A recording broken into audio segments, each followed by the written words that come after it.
Hello guys, welcome to my YouTube channel. So guys, royal घर जमा episode 402 से 405 तक आ गया है। जाइए आप लोग देखिए और एंजॉय करिए और बताइए। दादोसा ने अपनी ही धुन में अवंतिका और मुंशी जी के सामने अनजाने में एक ऐसा सच कह दिया था जिसे वो अभी किसी भी सूरत में सामने लाना नहीं चाहते थे। इन सब बातों से अनजान गौतम अपने कमरे में बैठा हुआ कोडेक्स के टीम मेंबर्स के साथ मीटिंग में बिजी था। गौतम ने कोडेक्स की टीम को ब्रीफ करते हुए कहा, हमारी पहली प्रायोरिटी दादोसा, अवंतिका बुआ और मुंशी जी को सेफली वापस रांझौर लाना है। हम उन हेटेरियंस पर बिल्कुल भरोसा नहीं कर सकते हैं। हमें एकदम शार्प रहना होगा। दीपशिखा गौतम के कमरे के आसपास शिकारी बिल्ली की तरह मंडरा रही थी। गौतम को काम में बिजी देखकर दीपशिखा ने अपने आप से कहा, सबसे पहले मुझे उस माहिरा को ढूंढना होगा, तभी मुझे पता चल पाएगा आखिर ये गौतम के दिमाग में चल क्या रहा है। लेकिन वो माहिरा है कहां पे? दीपशिखा महल के हर कोने को जाकर ढूंढने में लगी हुई थी, लेकिन उसको माहिरा का पता नहीं चल पा रहा था। माहिरा उस धूल भरे तहखाने में कैद थी, जहां पर एक बहुत ही मोटी लोहे की जाली लगी हुई थी, जिससे बाहर की धुंधली रोशनी बड़ी मुश्किल से अंदर आ रही थी। तभी माहिरा ने उस जाली को जोर जोर से पीटते हुए चिल्लाते हुए कहा, गौतम, तुमने मुझे यहाँ कैद तो कर लिया है, लेकिन तुम मुझे हरा नहीं पाओगे। मैं तुम्हें बर्बाद कर दूंगी। मेरा नाम माहिरा है, माहिरा। एक बार अगर मैं यहाँ से निकली ना, तो तुम्हारी जिंदगी को नरक बना दूंगी। या तो मैं मरूंगी या तुम। रंजौर पर मेरा हक है और मैं उसे लेकर रहूंगी। तहखाने के आसपास सिर्फ माहिरा की चीखें गूंज रही थी, लेकिन उन चीखों को सुनने वाला वहां कोई नहीं था। महल के अंदर माहिरा को तलाशती दीपशिखा झुंझला उठी थी। उसे कहीं कोई सुराग नहीं मिल रहा था। उसने फ्रस्ट्रेट होकर अपने आप से कहा, जाने कहां गायब हो गई लड़की। कहीं गौतम ने इसको सच में ही तो कुछ नहीं, गौतम ऐसा कभी नहीं कर सकता। जरूर कुछ और बात है। तभी दीपशिखा को महल के पुराने गलियारे में एक बूढ़ी नौकरानी झाड़ू लगाते हुए दिखाई दी। उस नौकरानी को देखकर दीपशिखा ने अपनी आवाज में एक नकली मिठास घोलते हुए कहा, कैसी है अम्मा आप? मुझे पहचाना? मैं दीपशिखा, बचपन में इन्हीं गलियारों में खेलती रहती थी। आप शायद भूल गई हैं मुझे। उस बूढ़ी नौकरानी को दीपशिखा कहीं से भी याद नहीं थी, मगर उसने दीपशिखा को देखकर अपनी गर्दन हिला दी थी। जैसे ही वो बूढ़ी नौकरानी आगे बढ़ने लगी तो दीपशिखा ने उसका हाथ पकड़कर थोड़े सख्त अंदाज में कहा, लगता है आप जानी नहीं मैं कौन हूं। मेरा नाम दीपशिखा है। मैं इस महल की होने वाली महारानी हूं। आपके छोटे हुक्म से बहुत जल्द मेरी शादी होने वाली है। यह सुनकर वो नौकरानी थोड़ी डर गई थी। उनके हाथ में पड़ी झाड़ू हिलने लग गई थी, मगर तभी दीपशिखा ने और भी खतरनाक आवाज में उनसे कहा, तो मुझे आपसे एक मदद की जरूरत है। दीपशिखा की बात सुनकर उस बूढ़ी अम्मा ने हाथ जोड़ते हुए कहा, बिटिया, मैं तुम्हारी क्या ही मदद कर पाऊंगी। मैं तो खुद दूसरों की मदद के भरोसे जी रही हूं। अगर आपने मेरी मदद नहीं की तो शादी के बाद जब मैं महारानी बनूंगी तो मैं आपको ही नहीं, आपके पूरे परिवार को हमेशा हमेशा के लिए काल कोठरी में बंद कर दूंगी। सोच लो अम्मा। ये सुनकर वो बूढ़ी अम्मा थर थर कांपने लग गई थी। तभी दीपशिखा ने उनसे पूछा, चलो अच्छी बात है, आप मेरी बात समझ गई। अब मुझे सीधे सीधे शब्दों में बताओ कि माहिरा कहां है और किसने उसे गायब किया है। यह सुनकर उस बुढ़ी अम्मा ने हिचकिचाते हुए कहा, बिटिया, मुझे इस बारे में ज्यादा कुछ नहीं पता। बस इतना पता है कि माहिरा साहिबा तहखाने में बंद है, मगर हमें वहां जाना भी मना है। यह सुनकर दीपशिखा का चेहरा एकदम बदल गया था। वो तहखाने के पास गई तो वहां पर कड़ा पहरा था। तभी दीपशिखा के दिमाग में एक आइडिया आया। उसने उन गार्ड्स के पास जाकर डरते हुए कहा, पता नहीं, लेकिन शायद मेरे कमरे में कोई घुस आया था। शायद कोई चोर हो। प्लीज आप लोग मेरी मदद कीजिए। सभी गार्ड्स को दीपशिखा के बारे में पता था कि वो गौतम की बचपन की दोस्त थी, इसलिए वो सब तुरंत वहां से दीपशिखा के कमरे की तरफ भाग गए थे। दीपशिखा ने पहला मौका मिलते ही तुरंत उस महल में काम करने वाली नौकरानी के कपड़े पहने, फिर सीधे तहखाने के अंदर चली गई थी। उसके हाथ में एक खाने की प्लेट थी। जिसे दीपशिखा ने माहिरा के तहखाने के अंदर सरका दिया और बोली, लो खाना खा लो। माहिरा ने चुपचाप उस प्लेट को उठाया, लेकिन तभी उसकी नजर खाना लाने वाली पर पड़ी तो वो चौंक गई थी। उसने एकदम आश्चर्य से भरी आवाज में कहा, दीपशिखा, तुम यहाँ कैसे? तुमने नौकरानी के कपड़े क्यों पहने हुए? ये कौन सा नया नाटक है तुम्हारा? तभी दीपशिखा ने अपनी आवाज को पूरी तरह दबाते हुए माहिरा से कहा, चुप रहो, कोई सुन लेगा। मैं तुम्हें बचाने आई हूं माहिरा। माहिरा जितना दीपशिखा को जानती थी, दीपशिखा बिना किसी वजह के उसके लिए कुछ नहीं कर सकती थी। इसलिए माहिरा ने सरप्राइज होते हुए कहा, तुम मुझे बचाने आई हो? लेकिन क्यों? इतनी अच्छी कब से हो गई तुम? सच सच बताओ, कौन सा नया जाल बुन रही हो तुम? माहिरा की बात सुनकर दीपशिखा तहखाने को देखते हुए बोली, किस हालत में पड़ी हो, लेकिन अकड़ अभी भी वहीं की वहीं मेंटेन की हुई है। गुड। तभी दीपशिखा ने एक गहरी सांस ली और कहा, असल में माहिरा, तुम्हें मेरी मदद की जरूरत है और मुझे तुम्हारी। ये एक सौदा है जिससे हम दोनों को फायदा है। दीपशिखा की बात सुनकर माहिरा की आंखों में एक नई उम्मीद जग गई थी। उसने दीपशिखा से कहा, तुम्हें मेरी क्या मदद चाहिए? और तुम्हारा वो आदमी जिसको तुम अपना पति मान चुकी हो, क्या उसे मालूम है कि तुम यहाँ पर हो? अगर तुम मेरे साथ कोई खेल खेल रही हो ना दीपशिखा, तो अच्छा नहीं होगा। खेल खेलने का वक्त न मेरे पास है और ना ही तुम्हारे पास। तो अगर तुम तैयार हो तो हम बात आगे करें, वरना सड़ती रहो यहां पड़े पड़े। यह सुनकर माहिरा के चेहरे पर निराशा छा गई थी। फिर उसने दीपशिखा की तरफ देखकर एक नई उम्मीद के साथ कहा, ठीक है, समझ गई मैं तुम्हारी बात, लेकिन सबसे पहले मुझे अपना फोन दो। मुझे एक जरूरी कॉल करनी है अभी इसी वक्त। दीपशिखा ने अपना फोन निकाला, लेकिन उसके फोन में भी कोई नेटवर्क नहीं था, जिसको देखकर माहिरा ने झुंझलाकर कहा, लो, तुम्हारे फोन में भी नेटवर्क नहीं है। उस गौतम ने जरूर यहाँ जैमर लगा रखे हैं। तभी माहिरा ने दीपशिखा के फोन पर एक मैसेज टाइप करते हुए कहा, ठीक है, ये लो, ये मैसेज है। जैसे ही तुम्हें नेटवर्क मिले इसे भेज देना। अगर ये मैसेज सही जगह पर पहुंच गया तो कोई ना कोई मुझे आकर बचा लेगा। दीपशिखा ने माहिरा के हाथ से फोन तो ले लिया था, लेकिन अब उसकी आंखों में खतरनाक चमक आ गई थी। उसने माहिरा के सामने एक शर्त रखते हुए कहा, इस मैसेज को भेजने में मेरा क्या फायदा है? मैं सिर्फ एक शर्त पर ऐसा करूंगी। वो तो मुझे पता ही था कि तुम बिना फायदे के कोई काम नहीं करोगी। बोलो, क्या चाहिए तुम्हें? तुम कभी किसी को नहीं बताओगे कि तुम्हें कौन मदद कर रहा था, कभी भी नहीं।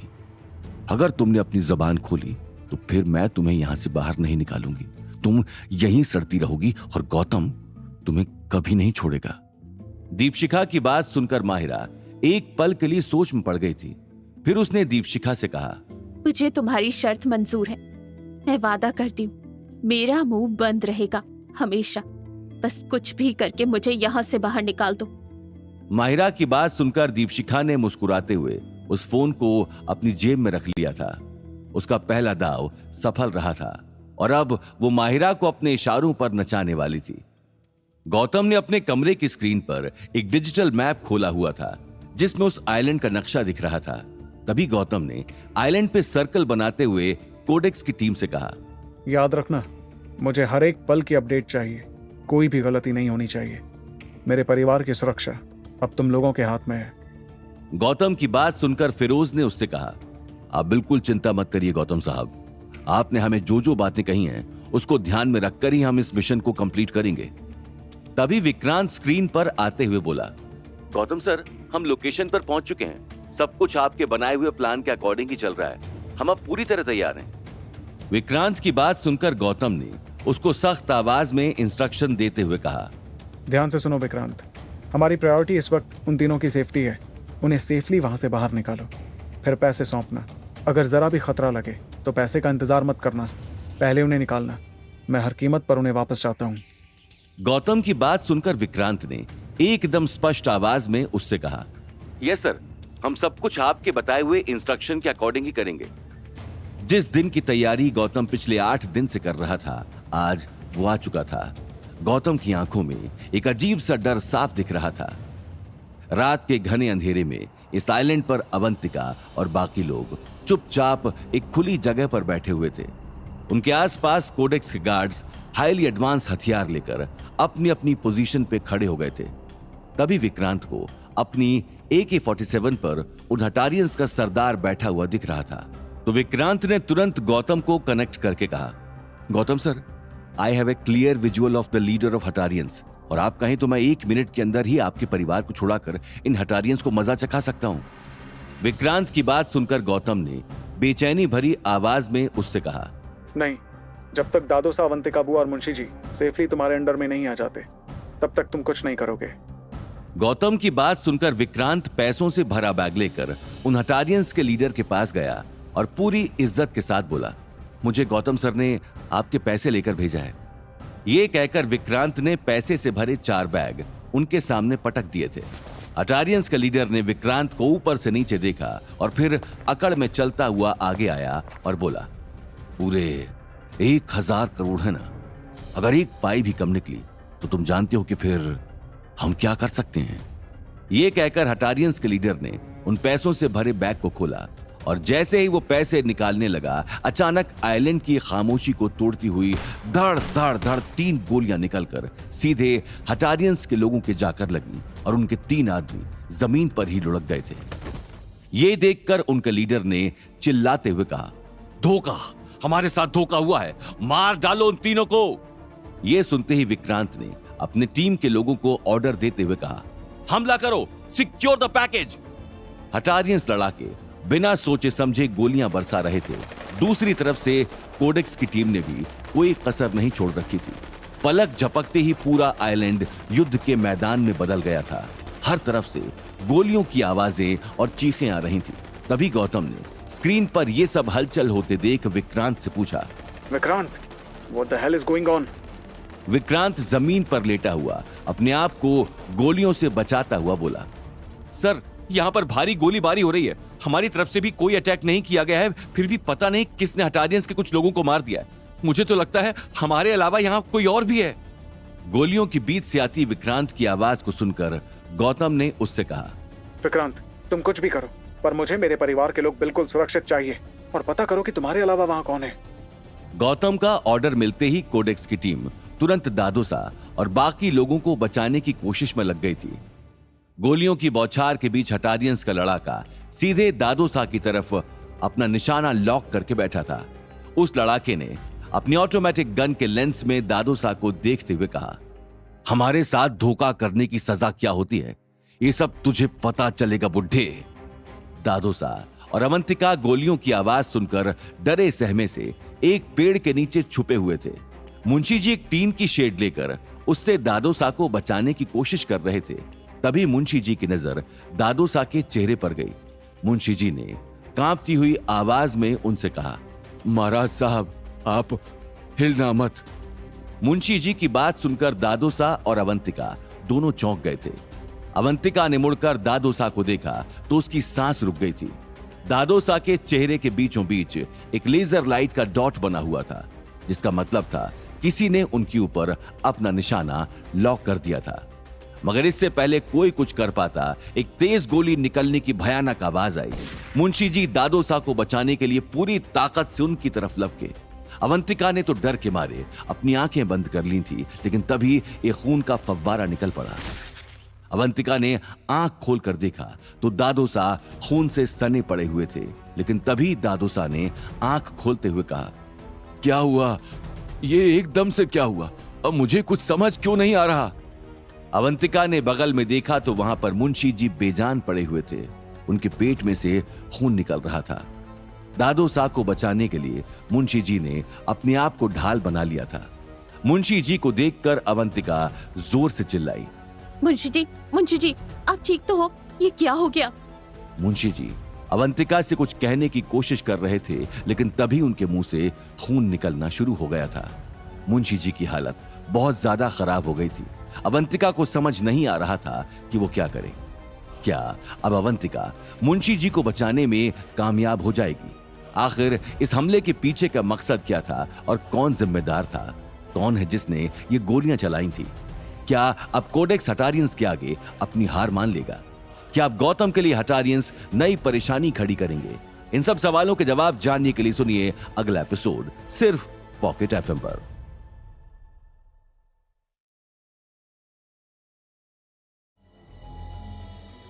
विक्रांत कोडेक्स की टीम के साथ तुरंत दादोसा के पास पहुंच गया था। दादोसा बहुत जोर जोर से मुंशी जी को पकड़े हुए रो रहे थे। ये क्या कर दिया तूने मुंशी? वो गोली मेरे लिए थी। मुंशी जी की सांसें अभी भी चल रही थी, लेकिन उनका बहुत सारा खून बह चुका था।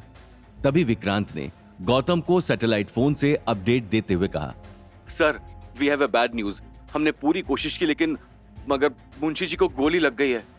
विक्रांत की बात सुनकर गौतम एकदम हक्का बक्का रह गया था। उसने अपने सामने की कुर्सी पर मुक्का मारते हुए कहा, ऐसा कैसे हो सकता है? तुम लोग वहां पर कर क्या रहे थे? जब मैंने हेटेरियंस के ऊपर गोली नहीं चलाने का ऑर्डर दिया था तो फिर किसने गोली चलाई? गौतम का गुस्सा देखकर विक्रांत थोड़ा सहम गया था। फिर उसने गौतम से कहा, सर, हम में से किसी ने भी हटारियंस के ऊपर गोली नहीं चलाई थी कि कोई और था, कोई थर्ड पार्टी जिसने हमें फंसाया है। यह सुनकर गौतम का माथा ठनक गया था। उसने अपने आप को संभालते हुए विक्रांत से कहा, विक्रांत, तुम जो कर सकते हो करो, लेकिन मुंशी जी को कुछ नहीं होना चाहिए। मेरे लिए वो बहुत जरूरी हैं। तब तक कोडेक्स की मेडिकल टीम भी वहां पर पहुंच चुकी थी। उन लोगों ने मुंशी जी का ट्रीटमेंट शुरू कर दिया था। तभी विक्रांत ने अपने आदमियों से कहा, मुझे उन हटारियंस का एक एक आदमी यहां पर खड़ा दिखना चाहिए। पूरे आइलैंड को छान मारो और हर एक आदमी को पकड़कर यहां खड़ा कर दो। कोडेक्स की टीम ने पूरे आइलैंड को छान मारा था, लेकिन उन्हें हटारियन से जुड़ा कोई भी आदमी वहां नहीं मिला था। आखिर में थक हार कर उन्होंने विक्रांत के पास आकर कहा, बॉस, वो सबके सब यहां से गायब हो चुके हैं। शायद उन्हें यहां से जाने का कोई सीक्रेट रास्ता पता था। दूर दूर तक उनका कोई नामो निशान नहीं है। यह सुनकर विक्रांत ने अपना माथा पकड़ लिया था। उसे समझ नहीं आ रहा था कि वो गौतम को क्या जवाब देगा। मगर फिर विक्रांत ने हिम्मत करते हुए गौतम को दोबारा कॉल किया और कहा, सर, हमने पूरे आइलैंड को छान मारा है, लेकिन हटारियंस का यहां पर कोई नामो निशान नहीं है। शायद वो इस जगह को हमसे बेहतर जानते हैं, इसलिए वो यहां से गायब हो गए। विक्रांत की बात सुन गौतम ने उससे कहा, उन लोगों से हम बाद में भी निपट सकते हैं। अभी तुम इस जगह को हमसे बेहतर जानते हैं, इसलिए वो यहां से गायब हो गए। विक्रांत की बात सुनकर गौतम ने उससे कहा, उन लोगों से हम बाद में भी निपट सकते हैं। अभी तुम मुंशी जी और बाकी लोगों को लेकर सीधा कोडेक्स हेडक्वार्टर्स पहुंच जाओ। मैं भी वहीं पहुंच रहा हूं, फिर देखते हैं आगे क्या करना है। ये कहकर गौतम ने फोन काट दिया था। गौतम को इस बात की खुशी थी कि वो अपने परिवार वालों को उन हटारियन से बचाने में कामयाब हो गया था, लेकिन अभी भी एक सवाल उसको बहुत ज्यादा परेशान कर रहा था। उसने अपने मन में सोचते हुए कहा, आखिर किसने ऐसा किया है? कौन हो सकता है जो चाह रहा था कि मिशन फेल हो जाए? मुझे इसका पता करना होगा। कोई तो है जो दीमक की तरह हम सबके बीच में रहकर हमें ही नुकसान पहुंचा रहा है। गौतम ने इस बारे में सोचकर अपना फोन निकाला ही था कि तभी उसके फोन पर फिरोज का फोन आया।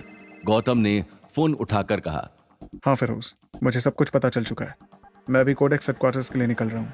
तभी फिरोज ने गौतम की बात को काटते हुए डरी हुई आवाज में कहा, गौतम साहब, वो लाइन पर हटारियंस के लीडर हैं। वो आपसे बात करना चाहते हैं। अगर आप तैयार हैं तो मैं आपसे उनकी लाइन कनेक्ट कर देता हूँ। यह सुनकर गौतम एकदम चौंक गया था। फिर उसने एकदम गंभीर आवाज में फिरोज से कहा, अब क्या बात करना चाहते हैं वो लोग हमसे? अब हमें उनसे कोई मतलब नहीं। हमारे लोग उनकी कैद से बाहर आ चुके हैं। फिरोज को समझ नहीं आ रहा था कि वो असली सच्चाई गौतम को कैसे बताए। उसने हिम्मत करते हुए गौतम से कहा, गौतम साहब, जैसा आप सोच रहे हैं वैसा नहीं है। असल में हम हार गए हैं। यह सुनकर गौतम एकदम शॉक्ड हो गया था। उसने फिरोज से कहा, मतलब तुम कहना क्या चाह रहे हो फिरोज? मैं समझा नहीं। हम हार गए? किससे? हमने तो उन हेटेरियंस को उनकी आइलैंड से भागने पर मजबूर कर दिया। अब मैं आपको कैसे बताऊं? आप एक बार बात कर लीजिए। फिरोज के इतना कहने पर गौतम ने अपनी स्क्रीन की लाइन कोडेक्स से कनेक्ट कर दी थी। लिंक स्टैब्लिश्ड होते ही दूसरी तरफ से आवाज आई, गौतम राठौड़, तुम्हें लगता है तुम बहुत शातिर हो, लेकिन आज तुम्हारी गलतफहमी तुम पर भारी पड़ गई। स्क्रीन पर कोई और नहीं, हटारियंस का लीडर बात कर रहा था। तभी गौतम ने उससे कहा, कहना क्या चाहते हो तुम? तभी स्क्रीन पर एक वीडियो स्टार्ट हो गई थी, जिसको देखकर गौतम की आंखें फटी गई थी। गौतम ने कांपती हुई आवाज में कहा, ऐसा कैसे हो सकता है? ये गौतम के गले से उसकी आवाज ही नहीं निकल रही थी। वीडियो एक बहुत बड़े शिप का था, जिसमें गोल घेरे में अवंतिका, दादोसा, विक्रांत और कोडेक्स के बाकी सब एजेंट बैठे थे। उस घेरे के चारों तरफ हटारियंस के लड़ाके हाथ में बंदूक लिए खड़े थे। तभी गौतम ने अपना फोन निकाला और विक्रांत को कॉल किया, लेकिन उसका फोन बंद था। तभी उनके लीडर ने गौतम से कहा, समझ गए क्या? और भी सबूत चाहिए? तुम्हें खेल खेलने का बहुत शौक है, तो अब एक खेल मैं खेलूंगा ताकि तुम्हें और बाकी सबको याद रहे हटारियंस को धोखा देने का क्या अंजाम होता है। यह सुनकर गौतम की मुट्ठियां कस गई थी। उसे समझ नहीं आ पा रहा था कि आखिर ऐसा हुआ कैसे था। उसने गुस्से से भरी आवाज में कहा, अगर मेरे परिवार वालों को कुछ भी हुआ तो मैं तुम्हारे पूरे इस ग्रुप को उखाड़ फेंक दूंगा। किसी ने सही कहा था, तुम शाही लोगों के ऊपर भरोसा करना गलत है। पहले तुम्हारे दादा ने मुझे धोखा दिया और अब तुमने। लीडर की बात सुनकर गौतम ने एकदम सख्त लहजे में उससे कहा, हमने तुम्हें कोई धोखा नहीं दिया है। मेरे लोग वहां सिर्फ पैसे देने के लिए ही आए थे। जिसने भी वहां गोली चलाई वो हमारा आदमी नहीं था। तुम्हें क्या लगता है गौतम, मैं एक बेवकूफ आदमी हूं कि तुम जो कहोगे मैं वो मान लूंगा? लेकिन मैं तुम्हारे जैसा नहीं हूं। मैं तुम्हें एक मौका और दूंगा, सिर्फ एक मौका और। लीडर की बात सुनकर गौतम ने कहा, मैं अभी के अभी तुम्हारे 1000 करोड़ तुम्हारे पास भिजवा दूंगा, बस तुम मुझे जगह और वक्त बताओ। गौतम की बात सुनकर हटारियंस का लीडर हंसता हुआ बोला, अरे इतना परेशान क्यों हो रहे हो? मैंने तुम्हें 10 दिन दिए थे ना। अभी तो तुम्हारे पास 2 दिन बाकी हैं और 2 दिन में तो तुम 2000 करोड़ का इंतजाम कर ही लोगे। 2000 करोड़ सुनकर गौतम को अपने कानों पर ही भरोसा नहीं हुआ था। उसने उस लीडर से कहा, 2000 करोड़? लेकिन हमारी बात तो 1000 करोड़ की हुई थी ना। बात तो हमारी धोखा ना देने की भी हुई थी, मगर तुमने थोड़ी ना मेरी बात मानी। अगर 2000 करोड़ नहीं पहुंचे तो तुम परेशान मत होना। मैं तुम्हारे परिवार वालों और ये भाड़े के गुंडों की लाश अपने आप पहुंचा दूंगा। तभी वो लीडर एक पल के लिए चुप रहा, फिर गौतम से बोला, अगर तुमने फिर से हम पर हमला करने की कोशिश की तो इन सब लोगों को हम हमारे हाथों से मारेंगे और अगर जरूरत पड़ी तो हम खुद भी मर जाएंगे। हमारी जान चाहे चले जाए पर हमारी शान कभी नहीं जाएगी। समझ गए? यह कहकर अचानक फोन कट गया था। गौतम को समझ ही नहीं आ रहा था कि वो अब क्या करे। जिस 1000 करोड़ को अरेंज करने में गौतम को 8 दिन लग गए थे, वहीं अब दूसरे 1000 करोड़ के लिए सिर्फ उसके पास 2 दिन बाकी थे। तभी गौतम ने फिरोज को फोन किया और एकदम गुस्से से भरी आवाज में कहा, फिरोज, ये हुआ कैसे? जब हमने उन सबको वहां से भगा दिया था तो वो लोग वापस कैसे आ गए? गौतम की बात सुनकर फिरोज कांपती हुई आवाज में बोला, गौतम साहब, हमारी टीम को ये लगा था कि सारे हटारियंस वहां से भाग गए, लेकिन हम गलत थे। वो लोग तो सिर्फ मदद लेने के लिए गए थे। जब कोडेक्स की टीम मुंशी जी का इलाज कर रही थी तब अचानक 1000 से भी ज्यादा हटारियंस ने उन पर हमला कर दिया था और उन्हें कैद करके अपने साथ जहाज में ले गए। फिरोज की बात सुनकर गौतम बहुत ज्यादा परेशान हो गया था। उसे समझ नहीं आ रहा था कि अब वो क्या करे। तभी गौतम ने फिरोज से धीमी लेकिन एकदम सख्त आवाज में उससे कहा, फिरोज, मुझे इस चीज का जवाब चाहिए कि जब मैंने मना कर दिया था कि कोई भी आगे से हमला नहीं करेगा, तो फिर किसने पहले गोली चलाई? मुझे एक एक डिटेल चाहिए। फिरोज जिंदगी में पहली बार गौतम को इतना परेशान देख रहा था। उसे समझ नहीं आ रहा था कि वो गौतम को क्या जवाब दे। उसने हिम्मत करते हुए गौतम से कहा, गौतम साहब, मैंने उस ऑपरेशन की सारी वीडियोस को 10 बार चेक कर दिया था, लेकिन कहीं भी किसी भी तरीके से यह बात साबित नहीं हो रही कि फायरिंग हमारी तरफ से हुई है। फिरोज की बात सुनकर गौतम ने मेज पर मुक्का मारते हुए कहा, अगर हमारी तरफ से हमला नहीं हुआ है, इसका मतलब साफ है फिरोज, हमारी टीम में ही कोई गद्दार है। कोई है जो दुश्मनों से मिला हुआ है, जो हमें अंदर से खोखला कर रहा है। फिरोज का चेहरा सदमे से सफेद पड़ गया था। वो इस बात को मान ही नहीं पा रहा था कि कोडेक्स की टीम में कोई गद्दार हो सकता था। उसने हकलाते हुए गौतम से कहा, गौतम साहब, कोडेक्स का हर मेंबर आपके लिए जान देने के लिए हमेशा तैयार रहा है। उनमें से कोई भी आपके साथ गद्दारी करने की सोच भी नहीं सकता। फिरोज की बात सुनकर गौतम ने आंखों में अंगारे लिए एकदम मजबूत आवाज में कहा, यही तो हम गलत हो गए हैं फिरोज। हमारे इस भरोसे ने ही हमें सबसे बड़ा नुकसान पहुंचाया है। लेकिन अब नहीं, अब अपनी परछाई पर भी भरोसा मत करना। तो फिर अब हमें क्या करना चाहिए? सबसे पहले कोडेक्स के हर मेंबर की जांच करो, उनकी पिछली हिस्ट्री, उनके परिवार, उनके बैंक अकाउंट, सब कुछ। मुझे उस गद्दार का चेहरा देखना है जिसने मेरे परिवार को मौत के मुंह में धकेला है, जिसने मुंशी जी को गोली मारी है। अपनी आंखों से उसका चेहरा देखना चाहता हूं मैं। फिरोज गौतम की बात समझ गया था। वो फोन काट कर तुरंत काम में लग गया था। गौतम अब महल में अकेला था। उसकी आंखों के सामने अब दो पहाड़ खड़े थे, पहला 2000 करोड़ का, दूसरा उस गद्दार का। तभी गौतम के मन में ख्याल आया। उसने अपने आप से कहा, सिर्फ एक ही इंसान को इन सबसे ज्यादा फायदा था। सिर्फ उसी को दादू साहब के वापस नहीं आने का इंतजार था। गौतम अब बिना कोई देरी किए सीधे तहखाने की तरफ चल दिया था। माहिरा अभी भी वहीं बैठी थी जहां दीपशिखा उसे छोड़कर गई थी। जैसे ही तहखाने में किसी के आने की आहट हुई तो माहिरा उठ खड़ी हुई थी। उसे लगा शायद दीपशिखा वापस उसके पास आई है। वो दीपशिखा का नाम लेने ही वाली थी कि तभी उसको गौतम का चेहरा दिखाई दे गया था। उसकी आंखें लाल थीं और चेहरा गुस्से से भरा हुआ था। वो माहिरा के पास ऐसे आया जैसे कोई शिकारी अपने शिकार को दबोचने आया हो। तभी माहिरा ने गौतम को देखकर मुस्कुराते हुए कहा, आखिर छोटे हुक्म को मेरी जरूरत आ ही पड़ी। ये सुनते ही गौतम ने गरजती हुई आवाज में माहिरा से कहा, मैं ये जानता हूं कि ये सब तुम्हारी वजह से हुआ है। बोलो, तुम ही वो गद्दार हो ना? तुमने ही अपने किसी आदमी को वहां भेजा था ना? बोलो, चुप क्यों खड़ी हो? जवाब दो। माहिरा ने गौतम की तरफ देखा और फिर मासूमियत भरी आवाज में कहा, ये सब तुम क्या कह रहे हो गौतम? मैं तो यहाँ कह दूं, तुमने मुझे यहाँ बंद कर रखा है। मुझे क्या पता बाहर क्या चल रहा है। मैंने तो न जाने कब डूबता हुआ सूरज देखा था, मुझे तो ये तक याद नहीं।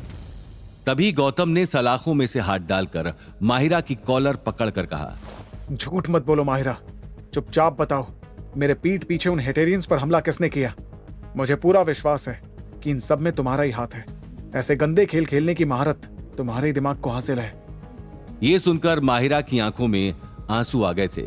उसने गौतम से अपने आप को छुड़वाते हुए कहा, गौतम, तुम हमेशा मुझे गलत समझते आए हो। मैं भी उस शर्मा की धोखे की शिकार हुई थी। मुझे भी फंसाया गया था। मैं भी रणछोड़ से उतना ही प्यार करती हूँ जितना तुम करते हो। माहिरा की इन बातों को सुनकर गौतम की पकड़ थोड़ी ढीली हो गई थी। माहिरा ने अपने आंसुओं को पोंछते हुए गौतम से कहा, तुम्हें ऐसा क्यों लगता है गौतम कि मैं दादू सा और बुआ सा को नुकसान पहुंचाना चाहती हूँ? मैं उन्हें अपनी जान से ज्यादा चाहती हूँ। मैं उनके साथ ऐसा कभी नहीं कर सकती, कभी नहीं। तुम मुझ पर उंगली उठा रहे हो जबकि तुम्हें पता ही नहीं कि असली दुश्मन कौन है। माहिरा की बातें सुनकर गौतम को समझ नहीं आ रहा था कि माहिरा सब कुछ सच कह रही थी या फिर ये उसका कोई दूसरा नया नाटक था। गौतम को समझ नहीं आ रहा था कि वो माहिरा की किस बात पर यकीन करे और किस पर नहीं। तभी माहिरा ने अपनी आंखों में और आंसू भरकर गौतम से कहा, और तुम क्या कर रहे हो? तुम तो अपने दादू सा और बुआ सा को बचा भी नहीं पा रहे। 10 दिन में भी कुछ नहीं कर पाए। तुमने उन्हें और खतरे में डाल दिया। तुम सिर्फ एक दिखावा हो गौतम, सिर्फ दिखावा। रणझौर की गद्दी के लायक ही नहीं हो तुम तो बस एक नाकाबिल आदमी हो जिसे दुनिया छोटे हुक्म के नाम से जानती है। माहिरा की इन बातों का जवाब गौतम के पास नहीं था। माहिरा की बातें एक तीर की तरह उसके दिल पर लगी थी। गौतम ये बात अच्छे से जानता था कि ये सब बातें माहिरा उसको उकसाने के लिए कर रही थी, लेकिन इस वक्त वो बेबस महसूस कर रहा था। 2000 करोड़ सिर्फ 2 दिन में, ये एक नामुमकिन सी चुनौती बन गई थी। गौतम माहिरा से बिना कुछ बोले वहां से चला गया था। माहिरा की आंखें उसकी जीत की खुशी से चमक रही थी, लेकिन सवाल अब भी वही था, क्या गौतम 2000 करोड़ का इंतजाम कर पाएगा? क्या उसे अपने ही महल में छिपे गद्दार का पता चलेगा? क्या गौतम को धोखा देने वाला गद्दार कोडेक्स की टीम का ही कोई आदमी है या फिर वो कोई और है? क्या पैसों का इंतजाम करते करते मुंशी जी के लिए देर हो जाएगी या फिर गौतम के पास कोई दूसरा रास्ता भी है? इन सब सवालों के जवाब जानने के लिए सुनिए अगला एपिसोड सिर्फ पॉकेट एफएम पर।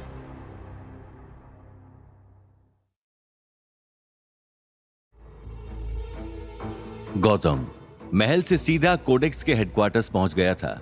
उसके चेहरे पर थकावट और चिंता दोनों साफ नजर आ रही थी। गौतम ने सीधा फिरोज के पास जाकर उससे कहा, फिरोज, कुछ पता चला? वो लोग उन सबको कहां लेकर गए हैं?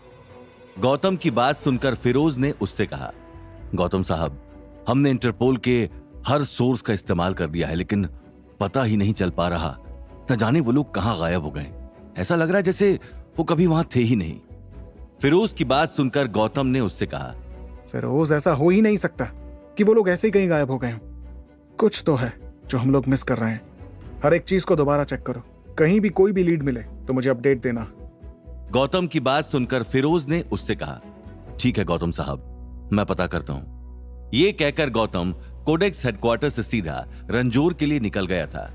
गौतम ने जैसे ही रंजोर के महल में कदम रखा तो उसको कुछ अजीब सा महसूस हुआ। रंजोर की हवा में कुछ अजीब सी नेगेटिविटी थी जो गौतम ने आज तक महसूस नहीं की थी। गौतम ने आसपास देखते हुए अपने आप से कहा, कुछ तो गलत चल रहा है इस महल के अंदर। जैसे कुछ बहुत ज्यादा नेगेटिव एनर्जी है, जैसे कोई अनजानी ताकत यहां से गुजरी हो। तभी गौतम तेजी से महल के गलियारों से गुजरने लगा था। उसके कदम तेज हो चुके थे। गौतम को आज महल में हर कोना, हर परछाई कुछ अजीब सी लग रही थी, लेकिन सब कुछ अपनी जगह पर था। कोई शोर नहीं, कोई हलचल नहीं। तभी श्यामा काकी गौतम के सामने आई। उनके चेहरे पर हमेशा की तरह शांति थी। उन्होंने प्यार से गौतम की तरफ मुस्कुराते हुए उससे पूछा, छोटे हुकुम, आप आ गए। सब ठीक है ना? आप बहुत थके हुए लग रहे हैं। मैं आपके लिए कुछ ले आऊं? गौतम ने श्यामा काकी की तरफ देखते हुए उनसे कहा, काकी, सब ठीक तो है ना? मुझे कुछ अजीब लग रहा है। क्या यहाँ कुछ हुआ है? कोई आया था क्या? कहीं माहिरा तो? गौतम की बात सुनकर श्यामा काकी ने बिना किसी हिचकिचाहट के गौतम से कहा, नहीं छोटे हुकुम, सब ठीक है। मैं अभी 1 घंटे पहले ही माहिरा साहिबा को खाना देकर आई हूँ। सब कुछ ठीक है। मैंने खुद जाकर देखा, दरवाजा भी बाहर से बंद था। आप बिल्कुल चिंता मत कीजिए। आप जाकर थोड़ा आराम कर लीजिए। गौतम ने एक पल रुककर श्यामा काकी को देखा। श्यामा काकी की बात पर गौतम को भरोसा था। तभी गौतम वहां से 2 कदम आगे बढ़ा, फिर अचानक रुक गया था। उसने अपने आप से कहा, मुझे ऐसा क्यों लग रहा है? इस महल में कुछ तो गड़बड़ हुई है। मेरे अंदर की आवाज मुझे चीख चीख कर ये कह रही है। तभी गौतम ने अपने कदम वापस घुमाए और सीधा नीचे तहखाने की तरफ चल दिया था। जैसे जैसे गौतम के कदम तेज हो रहे थे तो उसके साथ साथ उसके दिल की धड़कन भी बढ़ रही थी। श्यामा काकी भी गौतम के पीछे चली जा रही थी। जैसे ही गौतम उस तहखाने के पास पहुंचा तो वहां पर ठीक वैसा ही ताला लगा हुआ था जैसा गौतम छोड़कर गया था। तभी गौतम ने श्यामा काकी से कहा, काकी, अभी इसी वक्त इस ताले को खोलो। मुझे ऐसा लग रहा है कि कुछ ना कुछ बहुत बड़ी गड़बड़ यहाँ पर हुई है। गौतम की बात सुनकर श्यामा काकी ने तुरंत उस तहखाने का ताला खोला और दरवाजा अंदर धकेला तो उसकी आंखें फटी की फटी रह गई थी। तहखाना पूरी तरह से खाली था। वहां पर माहिरा का कोई नामो निशान ही नहीं था। सब कुछ जस का तस था। धूल, पुरानी मेज, वही घुटन भरी हवा, टूटी हुई खिड़की की जाली, लेकिन माहिरा वहां से गायब थी। यह देखकर गौतम ने श्यामा काकी की तरफ देखकर एकदम तेज आवाज में कहा, ये सब क्या है काकी? आपने तो कहा था कि माहिरा इस वक्त तहखाने के अंदर ही है, पर वो मुझे दिख क्यों नहीं रही है? अभी के अभी पूरे महल के स्टाफ को यहाँ पर इकट्ठा करो। गौतम का रौद्र रूप देखकर श्यामा काकी दौड़ती हुई बाहर गई और तुरंत पूरे स्टाफ को इकट्ठा करके ले आई थी। सबके चेहरे पर गौतम का डर साफ देखा जा सकता था। तभी गौतम ने उन सब की तरफ देखकर गुस्से से भरी आवाज में कहा, अभी के अभी महल के सारे कैमरे चेक करो। मुझे 1-1 मिनट की फुटेज चाहिए। एक भी फ्रेम मिस नहीं होना चाहिए। गौतम का ऑर्डर मिलते ही स्टाफ ने तुरंत सीसीटीवी कैमरे की फुटेज निकालकर गौतम के सामने लाकर रख दी थी। फुटेज में सब कुछ एकदम नॉर्मल था। कहीं भी कोई भी माहिरा से मिलने नहीं आ रहा था, ना ही कोई उसे बाहर ले जाते दिख रहा था। ऐसा लग रहा था जैसे माहिरा को अंदर से ही किसी तरह से गायब कर दिया गया हो। तभी वो कैमरा ऑपरेटर घबराते हुए कांपती हुई आवाज में गौतम से बोला, हुकुम, कैमरों में कुछ भी नहीं है। ना तो कोई तहखाने के अंदर जाता हुआ दिख रहा है, ना ही कोई बाहर आता हुआ। सब कुछ एकदम नॉर्मल है। यह सुनकर गौतम का माथा ठनक गया था।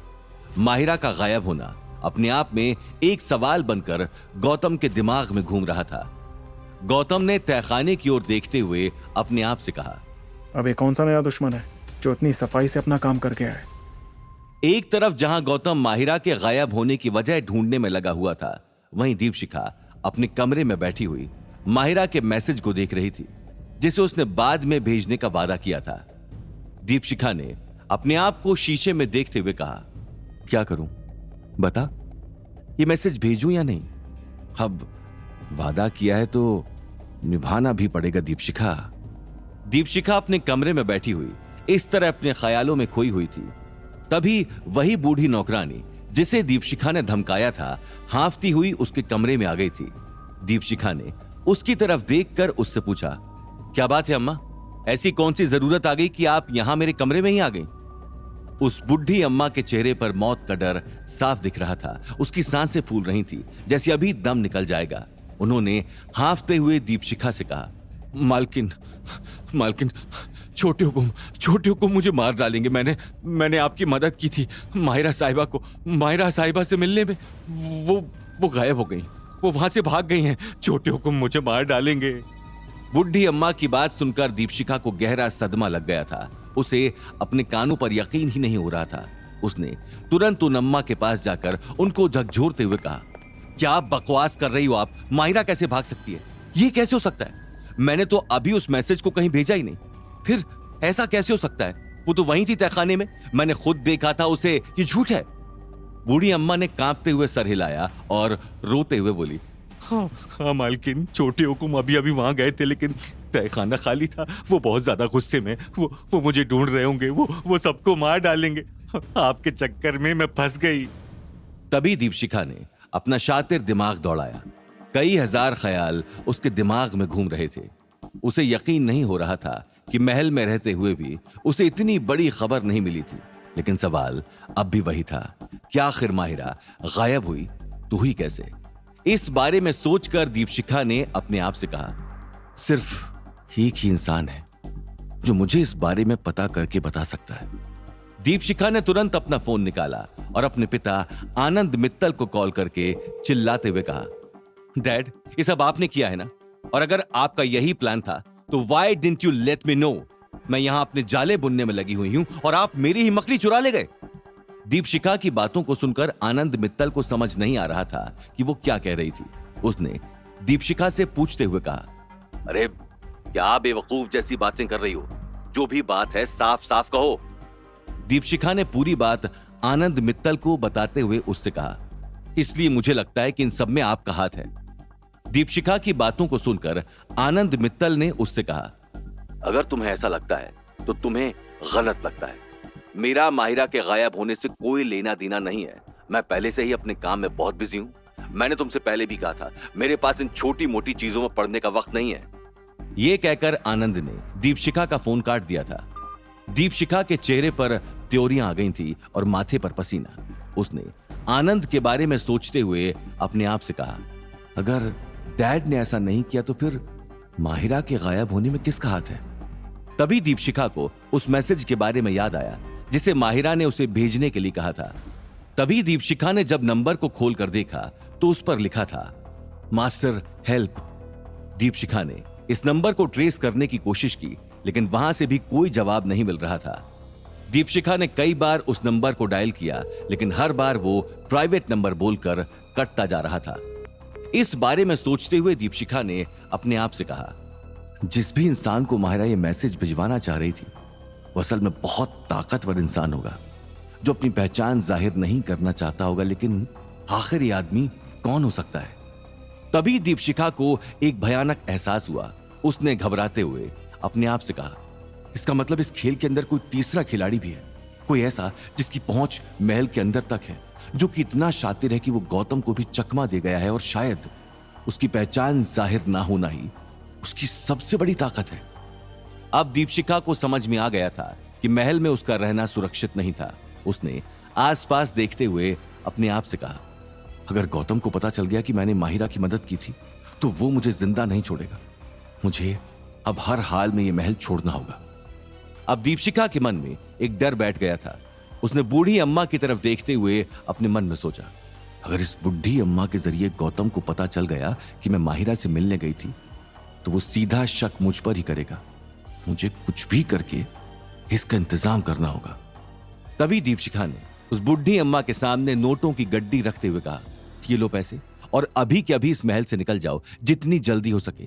किसी को पता नहीं चलना चाहिए तुमने मेरी मदद की। जाओ, मैं तुम्हें रंजोर से बाहर किसी सुरक्षित जगह पर पहुंचाने का इंतजाम करती हूं, बस मेरा नाम मत लेना। उस बुढ़ी अम्मा ने पैसों की गड्डी उठाई और तुरंत वहां से भाग गई थी। उसके जाते ही दीपशिखा की जान में जान आ गई थी। दीपशिखा अब समझ चुकी थी कि यह खेल अब पहले से कहीं ज्यादा खतरनाक हो चुका था और उसे अपने अगले कदम बहुत सोच समझकर उठाने थे। तभी श्यामा काकी दीपशिखा के कमरे में आई और उससे बोली, दीपशिखा बेटा, आपको छोटे हुक्म ने याद किया है, आपको अभी मेरे साथ चलना होगा। यह सुनकर दीपशिखा के गले का पानी सूख गया था। उसे समझ नहीं आ रहा था कि गौतम ने आखिर उसे क्यों बुलाया था। आखिर क्या वजह है गौतम की दीपशिखा को बुलाने की? क्या गौतम को दीपशिखा के बारे में पता चल चुका है? आखिर वास्तव में माहिरा गायब कहां हो गई है? उसके तहखाने से भागने में किसका हाथ है? और कौन है यह मास्टर जिसका जिक्र माहिरा के मैसेज में था? क्या दीपशिखा भी अब इस नए खिलाड़ी के जाल में फंसने वाली है? रंजोर में एक नया रहस्य गहरा रहा था जो हर किसी की जिंदगी बदलने वाला था। इन सब सवालों के जवाब जानने के लिए गौतम ने जैसे ही श्यामा काकी को दीपशिखा को बुलाने के लिए भेजा तो दीपशिखा बहुत ज्यादा घबरा गई थी। उसने श्यामा काकी से पूछा, गौतम ने मुझे बुलाया, मगर क्यों? मेरा मतलब है, मुझसे क्या काम पड़ गया उसको? दीपशिखा की बात सुनकर श्यामा काकी ने उससे कहा, वो तो मुझे नहीं मालूम, छोटे हुक्म ने तो बस आपको बुलाने के लिए कहा था।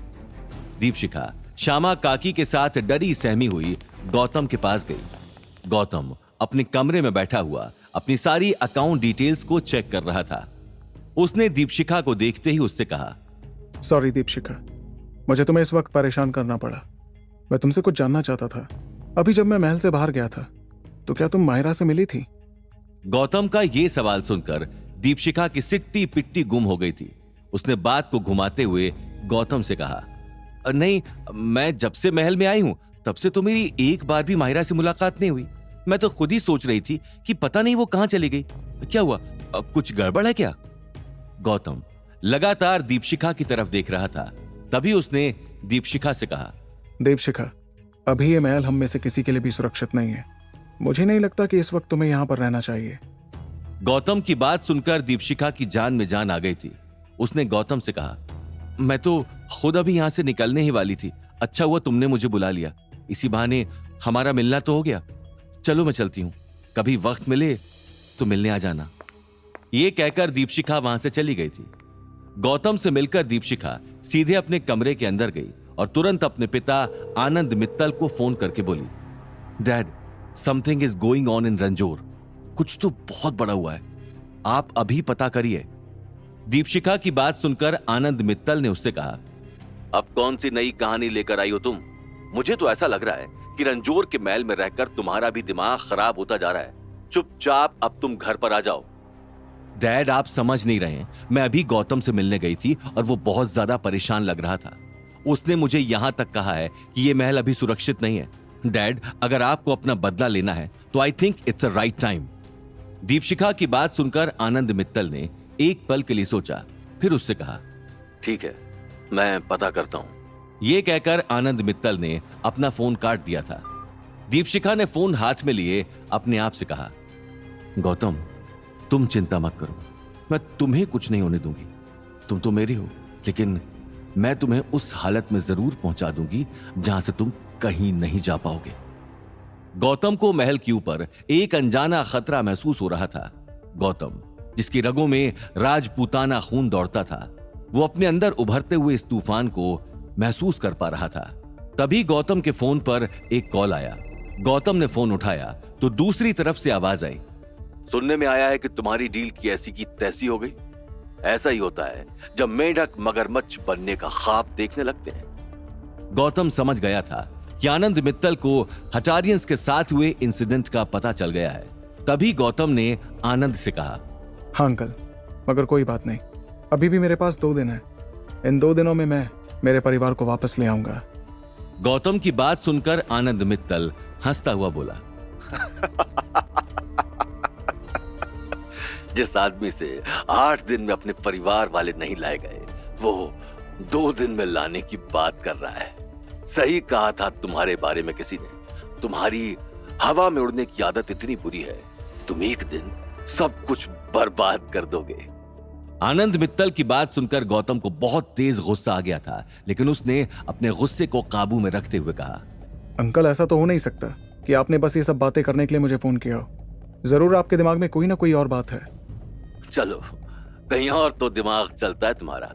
हमारे पुराने रिश्तों को देखते हुए मैं तुम्हें एक मौका और देना चाहता हूं। मुझे पता है हटारियंस ने तुमसे 2000 करोड़ मांगे हैं। अब तुम्हारी औकात तो 1000 करोड़ की भी नहीं है, तो मैं दोबारा तुम्हारे आगे मदद के हाथ बढ़ा रहा हूं। गौतम को यह बात अच्छे से मालूम थी कि आनंद मित्तल की यह दिलदारी बेवजह नहीं हो सकती थी, इसलिए गौतम ने उससे कहा, जरूर आपके इस बड़े दिल की कुछ शर्तें भी होंगी।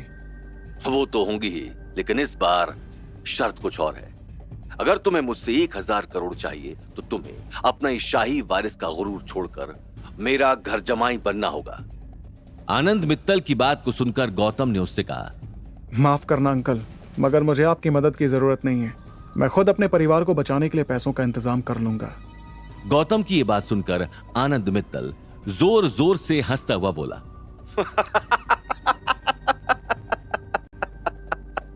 8 दिन में 1000 करोड़ का इंतजाम करने में तुम्हारे तलवे घिस गए और अब 2 दिन में कर लोगे। मैं तुम्हें 2 दिन का वक्त देता हूं, सोच लेना। अगर समझदार होगे तो सही डिसीजन लोगे। यह कहकर आनंद मित्तल ने अपना फोन काट दिया था। तभी गौतम ने फिरोज को फोन करके उससे कहा, फिरोज, तुम अभी के अभी रांझौर के महल में पहुंचो, मुझे तुमसे कोई जरूरी बात करनी है। गौतम का ऑर्डर मिलते ही फिरोज कुछ ही देर में महल पहुंच गया था। फिरोज ने महल में आकर देखा तो उसे लगा जैसे यहां पर कोई तूफान आ गया हो। हर कोई इधर उधर डरा सहमा हुआ खड़ा था। तभी गौतम ने फिरोज से कहा, फिरोज, सबसे पहले तुम कोडेक्स की आईटी टीम को बोलकर आनंद मित्तल की सारी डिटेल्स निकालो। पता करो कि इस आदमी के सोर्स क्या हैं। आखिर इसको सब कुछ पहले से पता कैसे चल जाता है। गौतम की बात सुनते ही फिरोज ने तुरंत कोडेक्स में फोन करके आनंद मित्तल का सर्विलेंस शुरू करवा दिया था।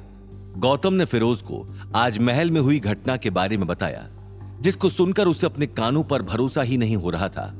फिरोज ने सीसीटीवी फुटेज को देखते हुए गौतम से कहा, गौतम साहब, बाकी सब तो ठीक है, लेकिन मुझे यह यकीन नहीं हो रहा कि कोई इतनी सफाई से किसी को गायब कैसे कर सकता है। तभी फिरोज ने पूरे महल की बाकी जगह की सीसीटीवी फुटेज को देखते हुए गौतम से कहा, गौतम साहब, ये कोई मामूली खेल नहीं है। मेरा मतलब है कि महल के अंदर इतनी सारी आंखों के सामने कोई किसी को गायब कर दे और आपको भनक तक नहीं लगे, ऐसा कैसे हो सकता है? फिरोज की बात सुनकर गौतम ने उससे कहा, तुम कहना क्या चाहते हो? सीसीटीवी फुटेज में साफ दिख रहा है कि सिर्फ स्टाफ के अलावा कोई और माहिरा से मिलने गया ही नहीं है। यही तो मैं आपसे कह रहा हूं, ये सिर्फ किसी बाहरी आदमी का काम हो ही नहीं सकता। इसमें आपके महल का कोई अंदरूनी आदमी मिला हुआ है। आप खुद देखिए, पूरी फुटेज हर जगह से एकदम क्लीन है, कोई सुराग नहीं, कोई निशान नहीं। इसका मतलब है वो जो भी है बहुत शातिर है। फिरोज की बात सुनकर गौतम एकदम शांत हो गया था। फिर गौतम ने धीमी आवाज में फिरोज से कहा, फिरोज, तुम्हें नहीं लगता कि थोड़ा अजीब है?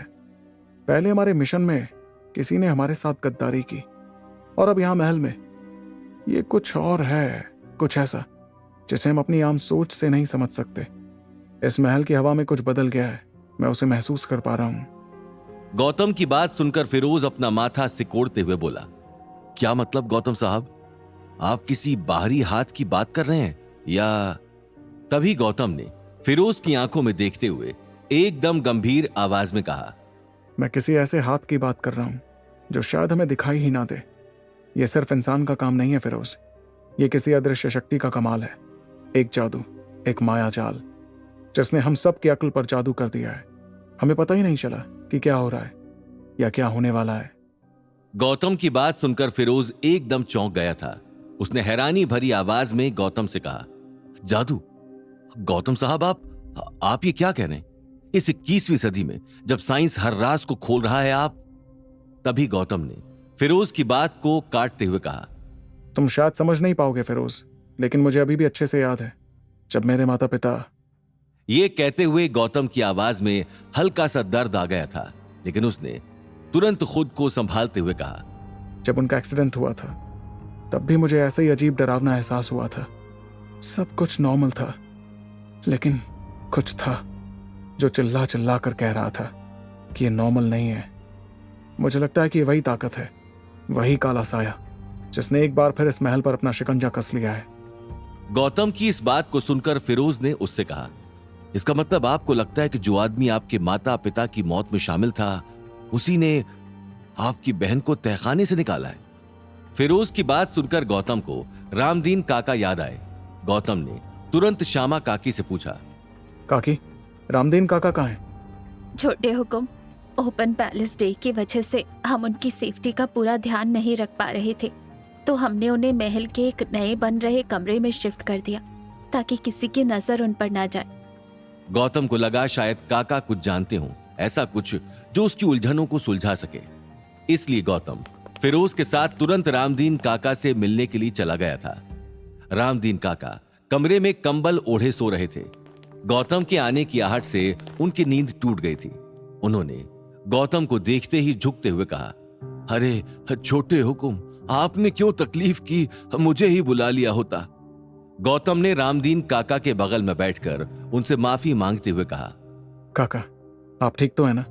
मैं माफी चाहता हूं कि मुझे आपको रातों रात निकाल कर यहां लाना पड़ा, लेकिन आपकी सुरक्षा खतरे में थी, इसलिए ऐसा करना पड़ा। गौतम की बात सुनकर रामदीन काका कमजोर और कांपती हुई आवाज में बोले, मैं बिल्कुल ठीक हूं छोटे हुकुम। अब आपको देख लिया तो और ठीक हो गया हूं। मुझे यहां लाने के लिए आपका शुक्रिया, लेकिन छोटे हुकुम, अब महल अब वो पहले जैसा नहीं रहा।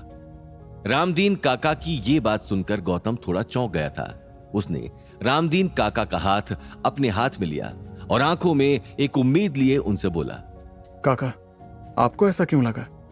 कि आपने कुछ महसूस किया, कुछ ऐसा जो इन सबसे जुड़ा हो?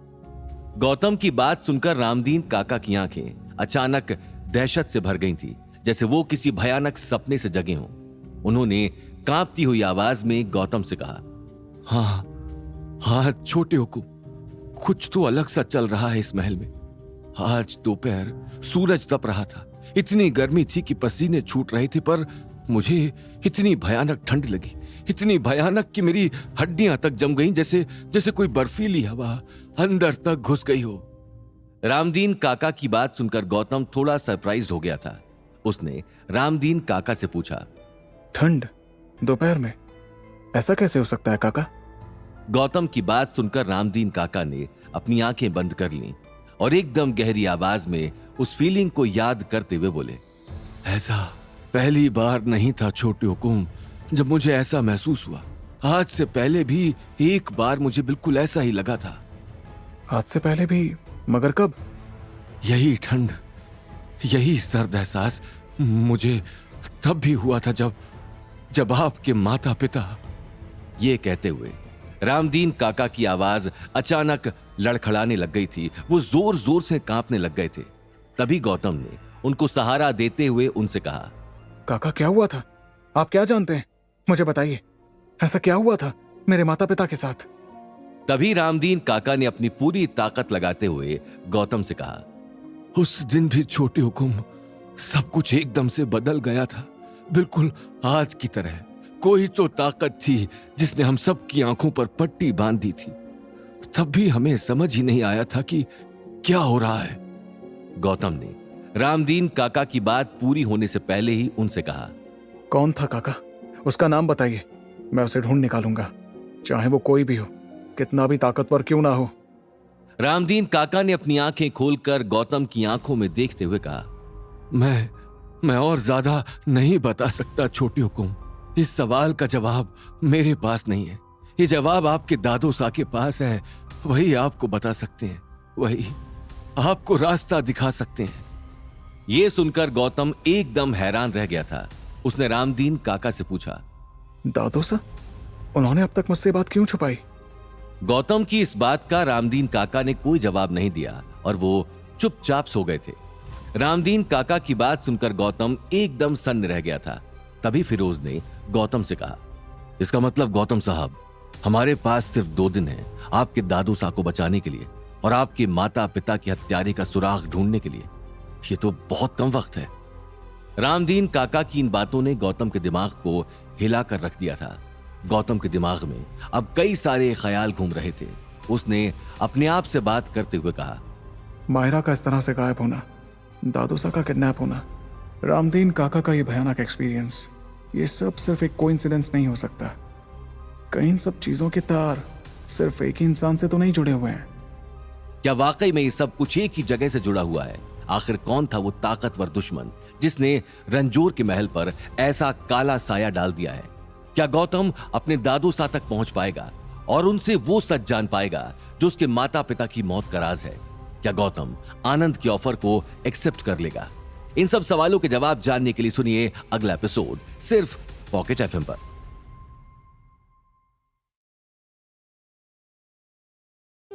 ऐसे ही स्टोरी सुनने के लिए बने रहिए देसी टाउन एफएम पर, और आगे भी यहीं पे बहुत जल्दी आप लोगों को मिल जाएगा। मेरा चैनल थोड़ा कुछ प्रॉब्लम की वजह से थोड़ा बंद हो गया था, अब सही हो गया। रेगुलरली आप लोगों को वीडियो मिलता रहेगा और आप लोग इसको जल्द से जल्द आगे बढ़ाइए।